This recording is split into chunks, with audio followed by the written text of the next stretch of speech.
नमस्कार। मैं हूं मोहन तिवारी। आपका हमारे खास कार्यक्रम चुनावी वादे कितने पूरे कितने अधूरे में आपका स्वागत है। आज हम बात करेंगे दो विधानसभाओं की जो कि सरगुजा क्षेत्र से आती हैं। ये दो विधानसभाएं हैं अंबिकापुर और प्रतापपुर, जहां पर चुनावी मुकाबला काफी दिलचस्प है। लगातार हम विधानसभाओं की समीक्षा कर रहे हैं, वहां के मुद्दों को जानने की कोशिश कर रहे हैं और दर्शकों को यह भी बताने की कोशिश कर रहे हैं कि वहां का चुनावी विश्लेषण क्या है। तो पॉलिटिकल थर्मामीटर से हमारी कोशिश है ये नापने की कि किस विधानसभा में किस तरीके के मुद्दे काम कर रहे हैं। तो आज दो विधानसभाओं पे हम बात करेंगे, पहले प्रतापपुर पर, उसके बाद अंबिकापुर जो कि हॉट सीट बनी हुई है। तो सबसे पहले नजर डालते हैं प्रतापपुर के आंकड़ों पर। प्रतापपुर वो विधानसभा क्षेत्र है जो कि आदिवासी बहुल्य है और यहां पर प्रयोग हमें देखने को मिला है जहां से मंत्री रहे प्रेमसाय सिंह का टिकट काटकर नए उम्मीदवार को मैदान उतारा गया है। पूरे आंकड़े अगर हम देखें तो 2018 में यहां पर मतदाताओं की संख्या थी 2,08,000। अब हमें जो आंकड़े प्राप्त हुए हैं वो कुल मतदाताओं की संख्या 2,10,000 के आसपास है। काफी ज्यादा मतदाता की संख्या नहीं बढ़ी है। मतदाता की संख्या के हिसाब से देखें तो ये सीट कुछ अभी भी अपने मतदाताओं की संख्या को बरकरार रखी। महिला और पुरुष के आंकड़े में ज्यादा अंतर नहीं है, करीब करीब समान महिला और पुरुष के आंकड़े हैं 55,000 के आसपास। 55,000 के आसपास जो हैं वो मतदाता महिला और पुरुष दोनों हैं। 2008 में 2018 के अगर आंकड़ों की हम बात करें तो 1,08,000 के करीब मतदाता होंगे। 2 लाख हम स्क्रीन में दिखा पा रहे हैं, लेकिन करीब 1 लाख के आसपास मतदाता पिछले बार भी थे और 1,10,000 इस बार मतदाता हैं। तो ये है प्रतापपुर के चुनावी आंकड़े। और अब नजर डाल लेते हैं उस आंकड़े पर जिससे पता चलेगा कि यहाँ पर कौन किसका दबदबा रहा है। तो सबसे पहले प्रतापपुर वो सीट है जो कि अस्तित्व में आई 2008 के बाद, परिसीमन से अस्तित्व में आई, इसलिए यहाँ पर जो है चुनाव पहली बार हुए 2008 में और चुनाव में जीत हासिल की प्रेम सिंह टेकाम ने। प्रेम सिंह टेकाम एक बार 2008 में जीत चुके हैं। 2013 के चुनाव में उन्हें हार का सामना करना पड़ा था, फिर 2018 में उन्होंने जीत हासिल की। इस तरीके से प्रतिशत वाइज हम देखें तो थोड़ा कांग्रेस का प्रतिशत ज्यादा है जबकि बीजेपी का प्रतिशत कम है। तो आंकड़ों के हिसाब से प्रेमसाय सिंह का ये क्षेत्र है, उन्हें मंत्री बनाकर एक बड़ी जिम्मेदारी दी गई थी, लेकिन अंत में जब कुछ महीने बाकी थे चुनाव को, मंत्री पद से उन्हें हटाया गया, योजना आयोग में नई जिम्मेदारी दी गई। लेकिन बाद में हमने देखा कि उनका टिकट भी काट दिया गया है। नया प्रयोग हुआ है, दोनों महिला उम्मीदवारों को मैदान में उतारा गया है। राजकुमारी मरावी कांग्रेस से उम्मीदवार हैं, वहीं बीजेपी से शकुंतला पोर्ते उम्मीदवार हैं। तो प्रतापपुर पर हम चर्चा करेंगे, उससे पहले आप प्रत्याशियों के बारे में जान लें। प्रेमसाय सिंह का टिकट काटने के बाद प्रयोग किया गया है, वहां कांग्रेस ने भी महिला उम्मीदवार उतारा है और बीजेपी ने भी पोर्ते समाज की जो लीडर वहां की हैं शकुंतला सिंह, उनको उम्मीदवार बनाया है। तो प्रतापपुर में जो मुकाबला है वो दोनों महिलाओं के बीच आमने सामने का हमें देखने को मिलेगा। इस पूरी सीट के मुद्दों की अगर हम बात करें तो इस पूरी सीट में हम देख पा रहे हैं कि मुद्दे आदिवासियों से जुड़े हुए हैं, उस क्षेत्र के विकास से जुड़े हुए मुद्दे हैं। साथ ही इसमें ये एक अहम मुद्दा है कि उस पूरे क्षेत्र के विकास के लिए किस पार्टी ने कितना बेहतर काम किया है। तो मुद्दे हाथियों की समस्या, जिसको लेकर कोई ठोस कदम उठाया गया है कि नहीं उठाया गया, ये एक मुद्दा है। पेयजल और सड़क की समस्या बनी हुई है वहां, ये एक अहम मुद्दा है। इसके अलावा हमें दिखता है कि वहां भ्रष्टाचार के आरोप लगाए गए थे, वो एक अहम मुद्दा बनकर सामने आया है। माफ कीजिएगा। तो ये अहम मुद्दे हम आपको दिखा रहे हैं प्रतापपुर के। अब एक विश्लेषण से समझने की कोशिश करते हैं कि प्रतापपुर में आखिर होने क्या वाला है। मंत्री जो थे उनको बदला गया है, नए चेहरे उतारे गए हैं। तो क्या कहता है विश्लेषण, जान लेते हैं। वरिष्ठ पत्रकार हमारे साथ रवि भोई जी जुड़े हुए हैं, उनसे समझने की कोशिश करते हैं कि क्या वहां पर मुद्दे काम कर रहे हैं। रवि जी, प्रतापपुर की अगर हम बात करें तो भ्रष्टाचार एक अहम मुद्दा है, हाथियों की समस्या रह रहकर वहां सामने आती है। इन मुद्दों के बीच नए उम्मीदवार कैसे देखते हैं मुकाबला वहां का आप? देखिए मोहन जी, दोनों उम्मीदवार इस बार नए हैं। कांग्रेस ने भी नया प्रत्याशी उतारा है और भाजपा ने भी, और दोनों महिलाएं हैं। और भाजपा ने तो बहुत पहले प्रत्याशी उतार दिया था, अगस्त में ही प्रत्याशी घोषित कर दिया था वहां से, तो उनको काफी समय मिल गया और इनको अभी घोषित किया है। और आप देखेंगे कि कांग्रेस ने जो अपने मंत्रियों के सभी के टिकट काटे, पर इनको नहीं दिया प्रेम सिंह टेकाम को। तो यहाँ पे तो लोकल मुद्दे होंगे ही होंगे। इसके अलावा जो कांग्रेस के विकास के 5 साल के काम है, भूपेश के चेहरा है या फिर जो न्याय योजना है, कर्जा माफी है, ये सब भी इफेक्टिव रहेंगे और मुकाबला बड़ा रोचक होगा। दोनों महिला प्रत्याशी और नए होने से एक दूसरे के ऊपर कोई व्यक्तिगत आरोप इस तरह नहीं रहेगा, काम नहीं होने का, लेकिन सरकार को लेकर रहेंगे। और यहाँ पर भारतीय जनता पार्टी मोदी जी की कामकाज को लेकर अपना दावा कर रही है। तो निश्चित तौर से प्रतापपुर में इस बार जो रहेगा, इस अलग तरह का मुकाबला रहेगा। और जो पुराने चेहरे को काटा गया है, तो एंटी इनकम्बेंसी का फैक्टर वहां नहीं रहेगा। जहां तक हाथी की समस्या की बात है, वो सरगुजा इलाके में है, तो कोई भी रहेगा तो जनता उम्मीद करेगी कि जो जनप्रतिनिधि हो उनकी समस्या का समाधान करे। तो इस बार मुकाबला वहां पे रोचक और कड़ा दिखाई पड़ रहा है।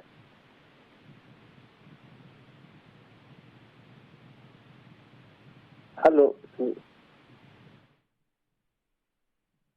करने का क्या असर पड़ेगा उस विधानसभा क्षेत्र में? 6 बार के विधायक प्रेम साय भी ड्रॉप हो गए और उनके सामने चुनाव लड़ने वाले राम सेवक पैकरा, जो कि गृह मंत्री की जिम्मेदारी निभा चुके थे, प्रदेश अध्यक्ष की जिम्मेदारी निभा चुके थे, उनको भी ड्रॉप किया गया है।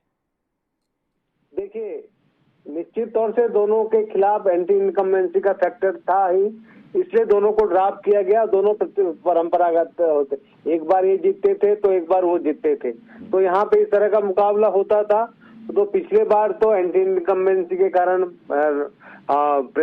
राम सेवक पैकरा नहीं जीत पाए थे और उसका फायदा मिल गया था प्रेम सिंह टेकाम को। तो निश्चित तौर से इस बार उस तरह का माहौल नहीं रहेगा। दोनों नए चेहरे हैं और दोनों अपने वादे कर रहे हैं कि हम क्या काम करेंगे, किस तरह से जनता, तो नए चेहरे होने से सरकार के कामकाज और भारतीय जनता पार्टी जो सरकार नाकामी की बात कर रही है, वो दोनों मुद्दे रहेंगे और लोकल मुद्दे वहां पे ज्यादा इफेक्टिव रहेंगे। तो लोकल मुद्दे ज्यादा इफेक्टिव रहेंगे, खासतौर पर हाथी प्रभावित क्षेत्र है और यहाँ के लोग गाहे बगाहे हाथियों के आतंक से प्रभावित रहते हैं, इसलिए इन मुद्दों को जो उठाने वाला है और इन मुद्दों को जो हल करेगा वो ज्यादा इफेक्टिव यहाँ नजर आएगा। तो ये रही प्रतापपुर की बात। अब अगली सीट की ओर आगे बढ़ते हैं और हम जानेंगे अब अंबिकापुर सीट का हाल। अंबिकापुर सीट वो सीट है जो कि पूरे छत्तीसगढ़ में जो चर्चित सीटें हैं उसमें से एक सीट है, और वो सीट अंबिकापुर इसलिए है क्योंकि यहाँ पर टीएस सिंहदेव चुनाव लड़ते हैं। सरगुजा के महाराज हैं टीएस सिंहदेव, वो चुनाव मैदान में इस बार भी हैं और उनके खिलाफ उम्मीदवार कौन होगा इसके लिए बीजेपी में काफ़ी मशक्कत लगी और मशक्कत के बाद उम्मीदवार घोषित किया गया है राजेश अग्रवाल को। अंबिकापुर सीट का समीकरण देख लेते हैं। तो पिछली बार 2018 में विधानसभा मतदाताओं की संख्या थी 2,25,000 और इस बार भी मतदाताओं की संख्या ज़्यादा नहीं बढ़ी है, कुछ उसी आंकड़े में हैं मतदाता। जो मतदाता हैं वो है, उनकी संख्या है 2,25,000 के आसपास। पुरुष और महिला का अंतर भी ज़्यादा नहीं है, 1,13,000 मतदाता जो हैं वो पुरुष हैं और 1,12,000 मतदाता जो है वो महिला है। तो ज़्यादा अंतर नहीं है और आंकड़ों के हिसाब से करीब 2.25 लाख की आबादी वोटर वाला ये विधानसभा क्षेत्र है, जहां पर सामान्य उम्मीदवार को जो है वो मौका मिलेगा। हम आगे बढ़ते हैं और अंबिकापुर में अब तक हुआ क्या है जान लेते हैं, उसके बाद आपको विश्लेषण की ओर ले चलेंगे।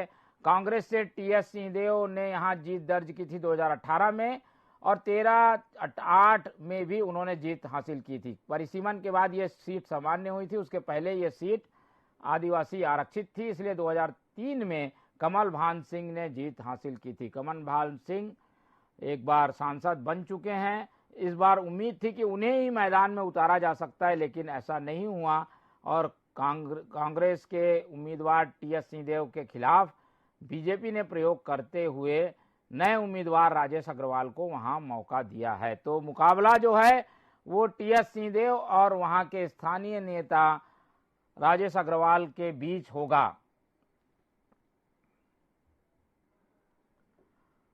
जी, तो मुकाबला किसके किसके बीच है अंबिकापुर में, आप देख लीजिए। अंबिकापुर में टीएस सिंहदेव और राजेश अग्रवाल आमने सामने मुकाबला करते हुए दिखाई देंगे।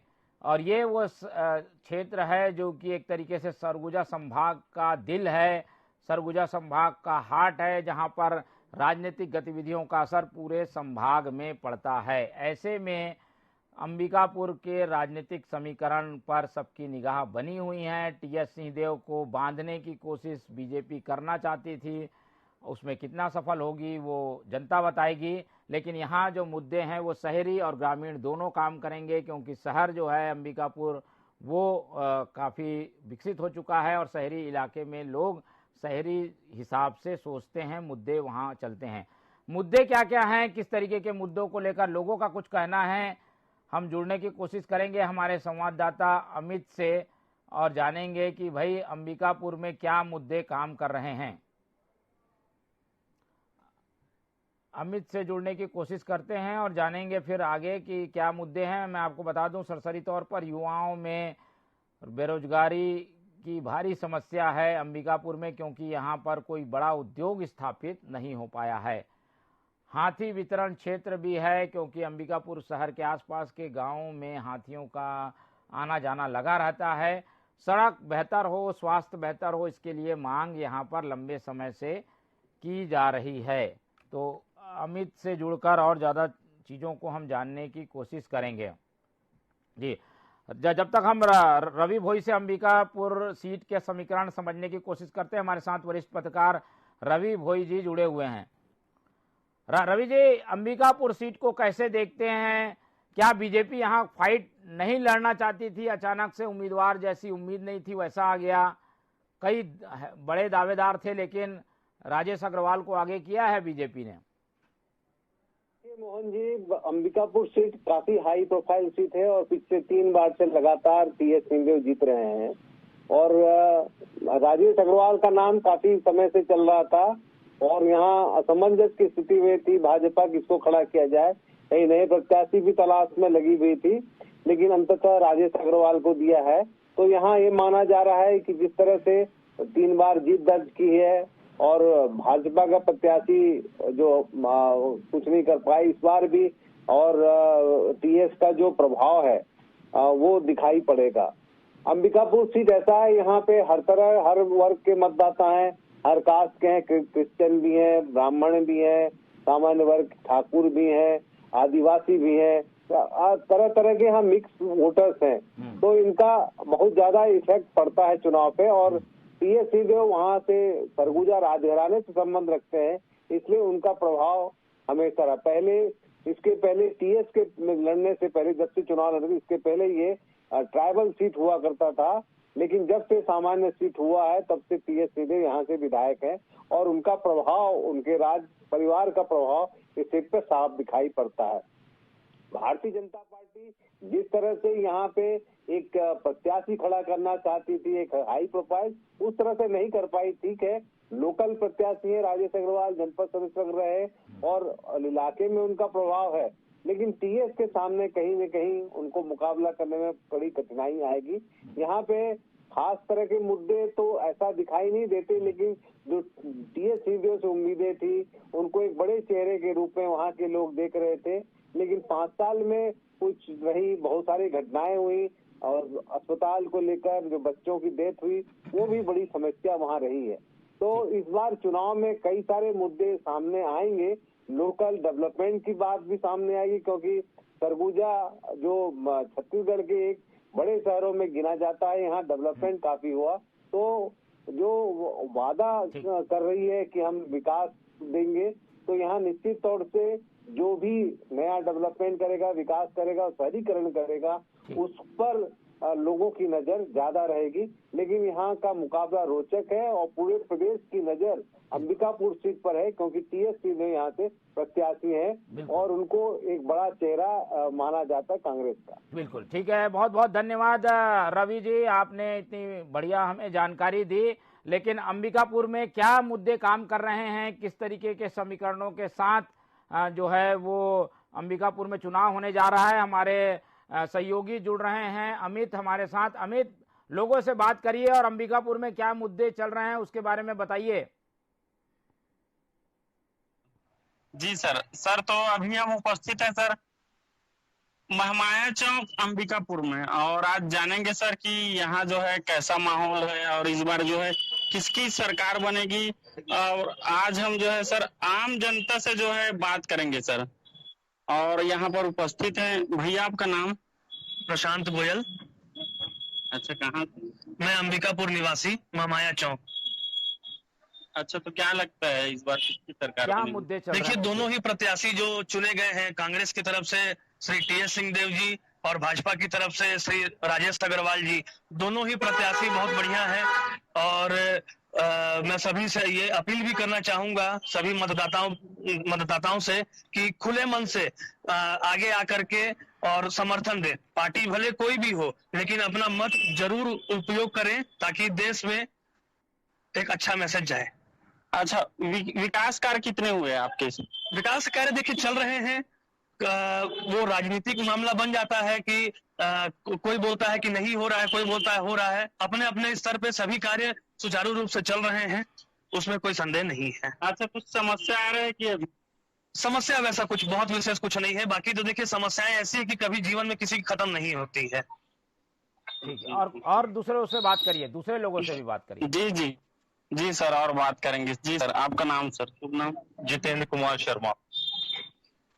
ये शर्मा जी हैं जी। अच्छा, शर्मा जी आप कहाँ से हैं? मैं यहीं लोकल का हूँ, अंबिकापुर बौरीपाड़ा। अच्छा, अभी कैसा माहौल है आप क्षेत्र का? देखिए, अभी तक तो इसके पहले उतना माहौल नहीं गरमाया था, पर कल जब से सीट की घोषणा हुई है उसके बाद से थोड़ा थोड़ा गर्म अब लग रहा है। और दोनों ही प्रत्याशी हमारे बहुत बढ़िया हैं, और आगे देखिए जैसा हो उसके बारे में तो जनता ही बताएगी। किस आधार पे वोट करेंगे, क्या देखकर वोट करेंगे, पूछिए। और तो किस आधार पर वोट करेंगे आप? क्या चीज को देखकर वोट करेंगे? इस बार कौन सा पार्टी को वोट करेंगे आप? देखिए, वो तो अपना तो स्वयं का अधिकार है। बाकी ये है कि विकास के नाम पे और जो और भी कई समस्याएं जैसे रही हैं, बेरोजगारी वाली बातें हैं, विकास है, बहुत सी चीजें हैं। अच्छा, मुख्यमंत्री सीएम फेस आप उनका देखना चाहेंगे इस बार? सर ये तो इसके बारे में तो मैं नहीं बता सकता। और लोगों से पूछिए, और लोगों से बात करिए, मुद्दों चलो जी। और साथ ही हमारे बीच हैं भैया, आपका नाम? बादल कुमार रावत। ये बादल कुमार भैया हैं। बताइए, क्या मुद्दे चल रहे हैं, क्या देखकर वोट करेंगे? वोट करने के समय क्या दिमाग में आपके चलेगा? वोट करने के समय क्या दिमाग चलेगा? इस बार किनको वोट करेंगे आप? मैं तो कमल को करूंगा। अच्छा, क्यों कमल को ही क्यों? क्यों? ये इस पे नहीं, मुद्दे पूछिए, वहाँ पर क्या हुआ है, नहीं बनाया जाता है है पार्षद भी, जिसको भी तो भरोसा लायक को बनाया जाता है, जो कहेगा हर इंसान को सपोर्ट करे उसको बनाया जाता है। अच्छा, कौन से मुद्दे को लेकर जो है वोट करेंगे? अब तो उसके पे डिपेंड करेगा, जिसके ऊपर डिपेंड करता है, जो अच्छा ले चला पाए। चलिए, एक दो जन से और नए लोगों से बात करिए। और भी हैं हमारे बीच, हम उनसे भी चर्चा करेंगे सर। बात करिए। जी भैया, आपका नाम? ब्रिजराम पैकरा। अच्छा, पैकरा जी, कहाँ से आप? मैं भपौली से हूँ। कहाँ से? भपौली, रामानुजगंज रोड। अच्छा, तो इस बार आपके शहर में विकास कार्य कितने हुए आपके जो अंबिकापुर विधानसभा की? अपना विधानसभा क्षेत्र नहीं पड़ता है, अपना लुंड्रा पड़ता है। अच्छा, लुंड्रा। चलो भैया जो है लुंड्रा से, इनसे भी हम चर्चा करेंगे। अच्छा, इस बार कौन सी पार्टी को वोट करेंगे? अरे वोट करिए नहीं, अब अपन ऐसे कैसे बता दें कि किसको देंगे, क्या करेंगे? ओपनली तो बोल ही नहीं सकते हम। वोट करेंगे, ऐसे भी कर्मचारी वोट करेंगे। कौन से मुद्दे को लेकर जो है वोट करेंगे? अब देखते हैं, समय आएगा तो वो तो समय ही बताएगी। अच्छा, आपके क्षेत्र में कौन? ठीक है, चलिए एक जन से और आखिरी कमेंट ले लीजिए, फिर हम वाइंड अप करेंगे। एक और कमेंट ले लीजिए जल्दी। तो नहीं करती। जी जी जी सर, फिर मैं रेडी रहता हूँ सर। जी एक और का कमेंट ले लीजिए। चलिए ठीक है, तो ये थे हमारे संवाददाता अंबिकापुर से अमित, जो कि लोगों की प्रतिक्रिया ले रहे थे, जानने का प्रयास कर रहे थे कि क्या मुद्दे वहां पर चल रहे हैं। फिलहाल हमने 2 विधानसभाओं का विश्लेषण किया और जानने की कोशिश की कि किस तरीके के वहां पर काम हुए हैं, जो चुनावी वादे थे वो कितने पूरे हैं, कितने अधूरे हैं। उस बीच जो राजनीतिक रूप से गतिविधियां हैं उसको भी हमने टटोलने की कोशिश की है।